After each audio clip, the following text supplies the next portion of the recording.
So, what kind of calls to action actually work? A call to action is a button or phrase on your website that calls the customer to do something, to actually respond to your sales pitch. So, what are the ones that don't work? Well, those are phrases like learn more or get started, because those are passive calls to action. They're passive, almost like you're saying to the customer, I don't want to bother you, I don't want to pressure you. You're saying, I'd like to invite you to learn more about our product because that feels, well, nice and considerate and not too pushy. But actually, what the customers are really hearing is, I'm not 100% confident in my product.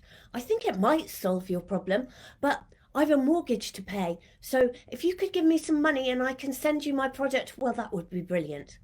And nobody's going to buy from you with passive calls to action. If you truly believe that you have the answer to your customer's problem, you need to be bold and clear in asking them to give you money.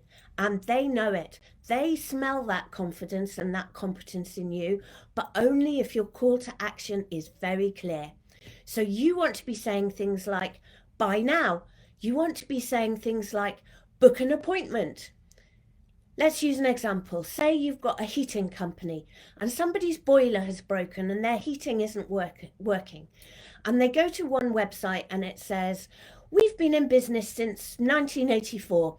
My grandfather started this company. We've got some of the best heating engineers. We're quick, we're on time. Learn more. Or you go to another website and it says, do you have a broken boiler? Is your heating not working? Are you cold in your house? Well, we can probably fix it within the next 48 hours. So book a repair or book an appointment today. Tell me, which company would you go with? The company that was passive or the company that was direct? Where the company is direct, it makes you feel like they are actually going to solve your problem. And the company that was passive, well, they came off as insecure and wanting to talk about themselves and a bit kind of don't really bother me. But you want to bother them. You're asking them to fix your boiler. You want your heating back on. So don't be insecure. Tell your customers you can fix it. Ask them, when do you want me to come over? That's the sort of confidence and competence that you want to demonstrate. And calls to action are the ways to do that. So don't be passive in your calls to action. Be direct and be clear. Change that on your website, in your emails.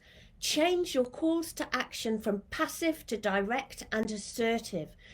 You're going to feel like maybe you're a little bit aggressive, but nobody is going to think that, because they're basically saying to you when they go to your website, hey, fix my problem.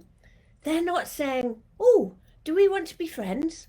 I don't know if I want to be friends with you or not, so tell me a little bit about yourself and then I'll decide.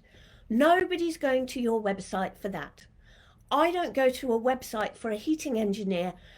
I go there because I've got a broken boiler and think I don't want to know how their business started, how long they've been in business, and whether they might be an interesting person for me to know. I want to go there to see if they can fix my boiler. I'm trying to fix my boiler. I'm looking for somebody who is confident and competent, and you're creating that confidence with your direct calls to action that are clear. So change your passive calls to action to direct calls to action that are clear, and you are going to make more business and more money and grow your business. So get changing those buttons today.